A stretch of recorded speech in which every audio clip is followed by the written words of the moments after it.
కూడి వచ్చిన మీకు అందరికీ వందనాలు చెల్లిస్తున్నాను. చిన్న ప్రార్థన చేసుకుని దేవుడు ఇచ్చిన మాటలు మొదలు పెడదామండి. పరిశుద్ధుడా మీకు వందనాలు, స్తోత్రములు ప్రభా. ఇంతవరకు ప్రభా అయ్యా 6 మాటలతో మీరు ప్రతి ఒక్కరితో మాట్లాడి ప్రభానైనా అయ్యా మమ్మల్ని దర్శించినందుకు వందనాలు, స్తోత్రములు ప్రభా. అయ్యా ఏం మాట్లాడాలో మాట్లాడేవారు మీరే ప్రభా. మీరు మాత్రమే మాట్లాడండి ప్రభా. మీరు మాట్లాడితే మేము బ్రతుకుతాము తండ్రి. మీ మాట ద్వారా నన్ను మమ్మల్ని అందరినీ దర్శించమని ఈ ప్రార్థన యేసుక్రీస్తు నామమున బట్టి వేడుకొని అడుగుచున్నాం తండ్రి, ఆమేన్. మరి శిలువలో పలికిన 6 మాటలు ప్రతి ఒక్కరు చక్కగా వివరించారండి. 7వ మాట ప్రభు నాకు ఇచ్చిన మాట. అయితే దేవుడు మొదటి 6 మాటలు పలికిన విధానం వేరు, 7వ మాట పలికిన విధానం అనేది వేరండి. ఈ 6 మాటలు చూసినట్లయితే మొదటి 3 మాటలు ప్రభు మనుషుల గురించి మాట్లాడడం జరిగింది. మిగిలిన 3 మాటలు తండ్రితో మాట్లాడడం జరిగింది. అయితే ఒక్క మాట ఏంటంటే తండ్రికి తనను తాను అప్పగించుకునేటప్పుడు పలికిన మాట అండి. అయితే ఈ మాట చూసినట్లయితే లూకా సువార్త 23వ అధ్యాయము 44వ వచనం నుంచి చదువుదామండి.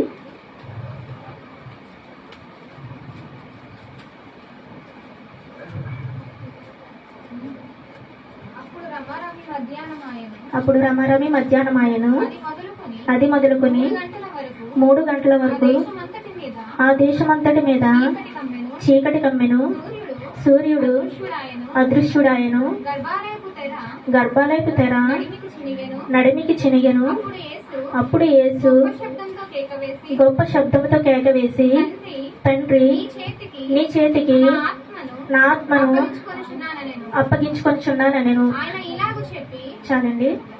అయితే దేవుడు ఈ మాట పలికినప్పుడు ప్రభు అయిన యేసుక్రీస్తు రమారమం మధ్యాహ్నం అయ్యిందండి.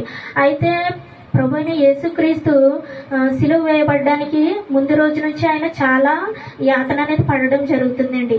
అయితే ఆ ముందు రోజు చాలా ప్రభు అయిన యేసుక్రీస్తు ఒక ఏకాంత ప్రదేశానికి వెళ్ళి దీని గురించి అని చెప్పి తండ్రికి చాలా మొరపెడుతున్నారు. ప్రభు నీ చిత్తమైతే తండ్రి, నీ చిత్తమైతే ఈ గిన్నె నా యొద్ద నుండి తొలగించండి అని చెప్పి వేడుకున్నారు. అయితే ఈ కార్యం నేను చేయలేనేమో అని ప్రభు తండ్రిని చాలా వేడుకోవడం జరిగింది. అయితే 2 దేవదూతలు వచ్చి ఆయన బలపరచడం జరిగింది. ఎంత ఆయన శ్రమ పడుతూ శిలువ త్యాగం మొత్తం చేసి సమాప్తమైనది అని చెప్పి తండ్రి నా ఆత్మని నీ చేతికి అప్పగించుకొనిచున్నానని చెప్పడం చాలా ధైర్యంతో కూడిన మాట అండి. అయితే ఆ మాట చెప్పడానికి ముందు ఈ యొక్క వాతావరణం అనేది చాలా వింత జరగడం అనేది జరుగుతుందండి. ఇక్కడ మనం చూసినట్లయితే మధ్యాహ్నం 3 గంటలకి దేశమంతా కూడా చీకటి అయిందండి. మనం ఎప్పుడైనా మధ్యాహ్నం 3 గంటలకు చూస్తే ఎంత వాతావరణం చూసినా, ఎంత వర్షం కమ్మినట్టు చూసినా మనకి మబ్బులు అనేవి వస్తాయి. అయితే అక్కడ మనం చూసినట్లయితే మొత్తం చీకటి అనేది ఎక్కడ జరగదు. కానీ ఆ సమయంలో వాతావరణం అనేది చాలా దుఃఖపడుతూ మొత్తం అంతా కూడా చీకటి అనేది కమ్ముకుందండి. అంటే యేసు ప్రభు వారి యొక్క మరణము ఈ యొక్క లోకము కూడా ఇదంతా కూడా చూడలేకపోయింది.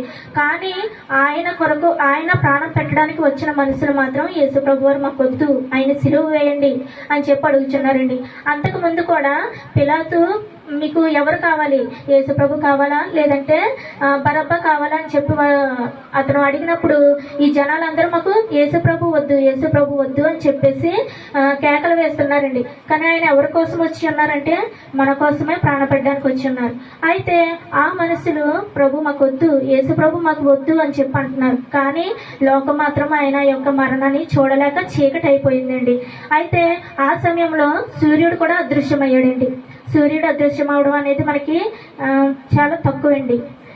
అయితే ఒక్క సమయం మాత్రమే జరిగింది. బహుశా ఇంకో సమయం ఏంటంటే ఆయన రాకడలో అయితే జరిగి ఉంటుందేమో, కానీ ఇప్పుడైతే ఎప్పుడు జరగలేదు. కానీ ఒక్కసారి మాత్రమే సూర్యుడు అనేది అదృశ్యం అవడం జరిగింది. అంటే సూర్యుడు కూడా ఆయన మరణాన్ని చూడలేకపోయారు. కానీ ఆయన సృజించిన మనుషులు మాత్రం ఆయన మరణాన్ని చూడడానికి ఇష్టపడుతున్నారండి. అదేవిధంగా ఇంకొక మార్పు ఏంటని చూసినట్లయితే గర్భాలయపు తెర నడిమికి చినిగిపోయింది. ఆయన ఎక్కడ సిలువ వేస్తున్నారని చూసినట్లయితే చాలా దూరంగా ఊరికి వెలుపల, ఎందుకంటే సిలువ వేయడం అనేది ఊరి లోపల అనేది ఎప్పుడు జరుగుతుంది, ఊరికి వెలుపల మాత్రమే జరుగుతుంది. కానీ దేవాలయం ఎక్కడ ఉంటుంది? ఊరి లోపల. ఆ యెరూషలేము దేవాలయం అనేది ఊరి లోపలే ఉంటుంది. కానీ ఊరు లోపల ఉన్న దేవాలయపు తెర చిరిగిపోయింది. ఆయన ఎక్కడ సిలువ వేస్తున్నారు? ఎక్కడో చివరి సిలువ వేస్తున్నారు. కానీ దేవాలయపు తెర అనేది ఊరి లోపల చిరిగిపోయిందండి. అయితే ఆ దేవాలయం ఏ విధంగా ఉంటుందని చూసినట్లయితే మనకి యెరూషలేము దేవాలయం అనేది 3 భాగాలుగా విభజించడం జరిగిందండి. ఒకటి పరిశుద్ధ స్థలం, ఫస్ట్ ఒకటి ఆవరణము, 2 పరిశుద్ధ స్థలం, 3 అతి పరిశుద్ధ స్థలం. అయితే ప్రతి ఒక్కరూ సమీపించేది ఆవరణంలోనికి అనేది ప్రవేశించడం జరుగుతుంది. అయితే రెండోది పరిశుద్ధ స్థలంలోనికి కొంతమంది మాత్రమే, యాజకులు అటువంటి వారు పరిశుద్ధులు మాత్రమే వెళ్తారు. అయితే అతి పరిశుద్ధ స్థలంలోనికి సంవత్సరానికి ఒక్కసారి మాత్రమే యాజకులైన వారు తనది కాని రక్తము, అంటే ఒక పరిశుద్ధమైనది అనే వారు అనుకుంటారంటే ఒక గొర్రెను గాని ఒక మేకను గాని అటువంటి పరిశుద్ధ రక్తాన్ని తీసుకొని అతి పరిశుద్ధ స్థలంలోనికి వారు మాత్రమే వెళ్ళడానికి అవకాశం ఉంటుందండి.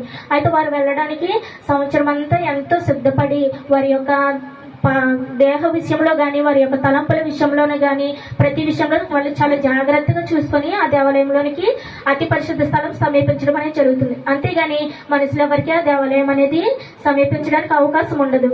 అయితే అటువంటి అంత పరిశుద్ధంగా జీవించి కూడా వారు వెళ్ళినా ఒకవేళ వారిలో ఏదైనా పాపం ఉంటే అక్కడ వారు మరణించడం అనేది జరుగుతుంది. అయితే వారిని తీసుకెళ్ళడానికి మానవులైన వారు మళ్ళీ లోపలికి వెళ్ళడానికి వీల్లేదండి. వారు చూసి ఇంకా వారు రాకపోతే వారి అంగీకున్న ఒక తాడును తీసి వారిని బయటికి లాగేయడం అనేది జరుగుతుంది. అంత పరిశుద్ధ స్థలంలో మానవులు అనేది ప్రవేశించడానికి అవకాశం లేదు. అయితే అటువంటి పరిశుద్ధ స్థలానికి అంటే ఆ దేవుడు ఉండే ఆ పరిశుద్ధ స్థలం అనేది ఏమేమి ఉంటాయో మనకి తెలుసు, దేవుని వాక్యం సెలవిస్తుంది. అతి పరిశుద్ధ స్థలంలో ఉన్న వాటిని చూడడానికి ఎవ్వరికి అవకాశం లేదు. అయితే అటువంటి అతి పరిశుద్ధమైన స్థలం వెళ్ళడానికి ప్రభువైన యేసుక్రీస్తు ప్రాణం పెట్టి ఉన్నారండి. అందుకనే ఆ తెర అనేది చినిగిపోయింది. ఆ తెర చినగడం వల్ల ప్రభువైన యేసుక్రీస్తు ప్రాణం పెడితేనే గానీ ఆ పరిశుద్ధ స్థలంలోనికి వెళ్ళడానికి అవకాశం అనేది ఉంటుంది. ఆ పరిశుద్ధ స్థలం మనం అందులో ఏమేమి ఉంటాయని చూసినట్లయితే మనం 10 ఆజ్ఞలు ఉంటాయి, మన్నా పాత్ర ఉంటుంది, ఆహారం చిగురించి కర్ర ఉంటుంది, దేవదూతల వాటికి కావలిగా ఉంటాయి. ఇదంతా ఉంటుందని మనం అంటాం. అంటే అంత అతి పరిశుద్ధమైనవి. అయితే ఈ యొక్క యుగంలో లేదంటే ఈ జనరేషన్లో మనం చూసుకున్నట్లయితే అతి పరిశుద్ధమైన స్థలం ఏంటంటే మన హృదయమేనండి. మరి మన హృదయం ఎలాగుంది? అతి పరిశుద్ధ స్థలంలో అక్కడ దేవుడు వాక్యం అనేది ఉంటుందండి. అతి పరిశుద్ధ స్థలంలో మన్నా పాత్ర అనేది ఉంటుందండి. కానీ మన జీవితంలో దేవుని వాక్యం అనేది ఉందా? లేదా మన్నా పాత్ర అనేక మందికి ఆహారం ఇచ్చేవారిగా మనం ఉన్నామా? అటువంటివి ఏమీ లేవు. అటువంటివన్నీ కూడా కొట్టివేసి ప్రభువైన యేసుక్రీస్తు ఆ అతి పరిశుద్ధమైన స్థలంలోనికి వెళ్ళడానికి అవకాశం ఇచ్చారు. ఆ విధంగా మనం ఏంటంటే మన యొక్క అతి పరిశుద్ధమైన స్థలాన్ని వెళ్ళడానికి ప్రభు అవకాశం ఇచ్చారు. కానీ అనేక మంది ఈ రోజు కూడా ప్రభువైన యేసుక్రీస్తు మాకు వద్దు అని సిలువ వేస్తున్నారండి. నిజంగా దేవుని వాక్యం ఇక్కడ చూస్తే ప్రభువైన యేసుక్రీస్తు ఆ ముందు రోజు రాత్రి నుంచి చాలా బాధపడుతూ ప్రార్థన చేస్తూ తన యొక్క శరీరం అంతటిని కూడా నలగొట్టుకుంటూ మనం యెషయా గ్రంథంలో చూసినట్లయితే ఎక్కడ కూడా ఆయనకి స్వరూపము సొగసు కూడా లేదు. మనం ఎవ్వరం చూడనల్లని వాడిగా ఆయన ఉన్నారండి. ఆయన యొక్క ఆకారము ఆ విధంగా అవ్వడం అనేది జరిగింది. అయితే ప్రభువైన యేసుక్రీస్తు బలమంతా కోల్పోయినా సరే ఒకటే మాట అన్నారు, తండ్రి నా ఆత్మను మీ చేతికి అప్పగించుకుంటున్నానని దగ్గరగా కేక వేశారండి. తన ఓపిక అంతా అయిపోయినా సరే ఒక్కసారి తండ్రి నా ఆత్మను మీ చేతులకు అప్పగించుకుంటున్నానని చెప్పేసి కేక వేశారు. అయితే తండ్రికి ఆత్మను అప్పగించుకోవాల్సిన అవసరం ఏముంది? అప్పగించుకోవాలా అని చూసినట్లయితే ఈ ఆత్మ అనేది దేవుడు పెట్టినదండి. ఎందుకని చూసినట్లయితే దేవుని వాక్యం ఒకటి తీసి చూపిస్తానండి.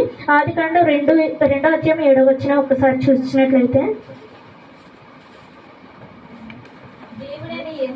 దేవుడైన యెహోవా నేలమంటితో నరుని నిర్మించి వాని నాసికారంధ్రములో జీవవాయువును ఊదగా నరుడు జీవాత్మ ఆయన.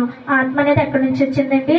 దేవుడైన యెహోవా అంటే మన తండ్రి మనకి జీవవాయువును ఊదగా ఆత్మ అనేది వచ్చింది. మరి వచ్చిన ఆత్మ వచ్చిన దగ్గరికి వెళ్ళిపోవాలి కదండి. కానీ మనం ఏం చేస్తున్నామంటే ఆ వచ్చిన ఆత్మను ప్రభువైన యేసుక్రీస్తు మొత్తము సిలువలో నెరవేర్చి తండ్రి నా ఆత్మను మీ చేతులకు అప్పగించుకొంచున్నానని చెప్పి ఉన్నారు. అయితే వచ్చిన ఆత్మను ప్రభువైన యేసుక్రీస్తు అప్పగించుకొని ఉన్నారండి. ఆత్మ భూమి మీద ఏ విధంగా అంటే ఆయన 33.5 సంవత్సరంలో ఆయన జీవించవలసిన విధానము చూపించి ఆయన అప్పగించుకొని ఉన్నారు. అయితే మన యొక్క ఆత్మను మనం ఏ విధంగా చూస్తున్నామో ఆత్మ అనేది ఒకలాగే ఉంటుందా? ఆత్మ అనేది ఒక రకంగానే ఉంటుందంటే ఆత్మ అనేది దేవుడి నుంచి వచ్చినప్పుడు ఒకలాగే ఉంటుంది.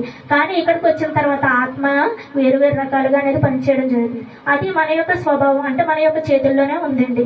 మనం చూసినట్లయితే దేవుని వాక్యంలో సెలవిస్తుంది. లూకా 16:23లోని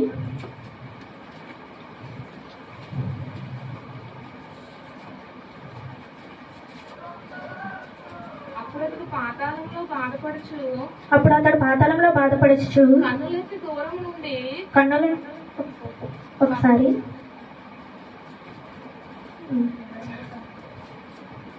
1 సమయాలు 16-14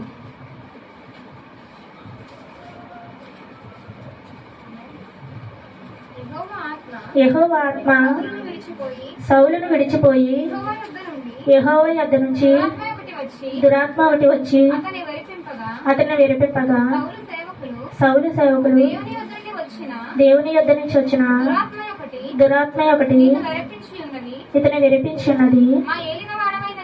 మా ఏలిన వాడవైన నీవు ఆజ్ఞ ఇమ్ము, నీ దాసులమైన మేము సిద్ధముగా ఉన్నాము. చాలండి. అయితే దేవుని యొద్ద నుంచి వచ్చిన ఆత్మ ఒక ఆత్మ ఉంటే మన చేతుల్లో నుంచి మనం దేవుని యొద్ద నుంచి ఇంకొక ఆత్మ అనేది తెచ్చుకోవడం జరుగుతుందండి. అయితే దేవుడు ఎంతో ఇష్టపడి నమ్మకంగా ఏర్పరచుకున్న రాజు సౌలు రాజు అండి. అతని జీవితంలో చూసినట్లయితే ఇశ్రాయేలు ప్రజలు మాకు రాజు లేడన్నప్పుడు దేవుడు సౌలును నియమించి ఉన్నాడు. అయితే ఆ సౌలు ఏం చేస్తున్నాడు? దేవుని మాట వినకుండా దేవుని యొద్ద నుంచి వచ్చిన ఆత్మను తృణీకరించి వేరొక ఆత్మని అంటే దురాత్మని అనేది తెచ్చుకోవడం జరిగిందండి. అట్టి విధంగా ఏంటంటే ఈ లోకంలో మనం జీవిస్తున్నప్పుడు మన మీదకి ఏ ఆత్మ వచ్చి ఉన్నది, మనం దేవుని చేతికి ఏ ఆత్మను అప్పగించుకుంటున్నాము. అదే విధంగా మనం చూసినట్లయితే ధనవంతుడు లాజరు గురించి మనకు తెలుసండి. ధనవంతుడు ఈ లోకంలోని ఎంతో ఉన్నతంగా జీవించాడు. కానీ చివరికి ఆయన జీవితంలోని అతని ఆత్మ ఏ విధంగా ఎక్కడికి వెళ్ళిందని చూసినట్లయితే పాతాళంలోనికి వెళ్ళి ఉన్నదండి. అదే విధంగా ఎంతో యాతన పడుతూ శ్రమ పడుతున్న లాజరును మనం చూడవచ్చు. అతని ఆత్మ ఈ లోకంలో ఎంతో బాధపడింది. అతను ఆత్మ బాధపడుచు కూడా ఏం చేసిందంటే దేవుని స్తుతిస్తూ దేవుని సేవిస్తూ ఈ లోకంలో శ్రమ ఈ లోకంలో మాత్రమే, కానీ వేరే ఒకటి ఉంది, అది తండ్రికి అప్పగించుకోవాల్సిన సమయం. నా ఆత్మ ఏ విధంగా ఉందని చెప్పేసి లాజరు తన ఆత్మను పరిశుద్ధపరుచుకుంటూ వచ్చి ఉన్నాడు. కానీ ధనవంతుడు అయితే తన ఆత్మను తనకి ఇష్టం వచ్చినట్టు ఈ లోకంలో జీవింపచేశారండి. మన చేతుల్లో ఏ విధంగా ఉంటుందంటే మన ఆత్మను మంచిగా చేసుకున్నా సరే మన చేతుల్లోనే ఉంటుంది. లేదు దురాత్మ ఆవహించాలి లేదా చెడ్డగా ఆత్మ ప్రవర్తించాలన్నా సరే మన చేతుల్లో ఉంటుందండి. కానీ ప్రభు అయిన యేసుక్రీస్తు ఈ లోకంలో తను చేయవలసిందంతా చేసి తండ్రి నా ఆత్మ నేను చేతులకు అప్పగించుకొనిచున్నానని చాలా పరిశుద్ధంగా పవిత్రంగా కూడా తండ్రికి ఆత్మను అప్పగించుకున్నారండి. కానీ కొంతమంది బైబిల్లో చూసినట్లయితే చివరి దశకి వారి ఆత్మను అనేది పరిశుద్ధంగా అప్పగించుకోలేదు. అయితే యేసుప్రభు శిలువ యాగం చేస్తూ కూడా ఎంతో పరిశుద్ధంగా జీవిస్తూ ఆత్మను తండ్రికి అప్పగించుకుంటున్నారు. కానీ ఈ రోజుల్లో మనం మన ఆత్మని ఏ విధంగా చూసుకుంటున్నాం? మన ఆత్మను సరైన రీతిగా ఉంచుకొంచున్నామా? మన జీవితాన్ని సరైన రీతిగా ఉంచుకొంచున్నామా? లేదా దేవునికి ఇష్టం వచ్చినట్లు జీవిస్తున్నామా, దేవునికి ఇష్టం లేనట్లు జీవిస్తున్నామా అని మన జీవితంలో చూసుకొని యేసుప్రభు చెప్పిన విధంగా మనం చెప్పేలాగా ఉండగలుగుతున్నామా? ఒకసారి మన జీవితంలో ఆలోచించుకుంటూ యేసుప్రభు ఏ విధంగా చివరిగా తండ్రి నా ఆత్మను మీ చేతులకు అప్పగించుకుంటున్నాను అని చెప్పి ఉన్నారు, మనం కూడా ఆ విధంగా మన ఆత్మను దేవుని చేతికి అప్పగించుకునేలాగా ఉండాలండి. ఆ విధంగా చేసిన వారు ఎవరు ఉన్నారని చూసినట్లయితే మనం బైబిల్లో ఒక్కరే. స్టెఫెన్ గారు చూసినట్లయితే తన జీవితం మంచిగా జీవించి ప్రభువైన యేసుక్రీస్తు కోసం మంచిగా బ్రతికి చివరికి ప్రభువా నా ఆత్మను మీ చేతులకు అప్పగించుకొనిచున్నానని చెప్పి ఉన్నారండి. మనం కూడా మన జీవితాలను ఏ విధంగా ఉంచుకొనిచున్నామో ఏ విధంగా దేవునికి అప్పగించుకొనిచున్నామని ఒక్కసారి మనం ప్రశ్నించుకొని ఈ వాక్యం ఆలోచించాలని ఈ వాక్యం మన జీవితంలో దేవుడు భద్రపరచబడిన కాక.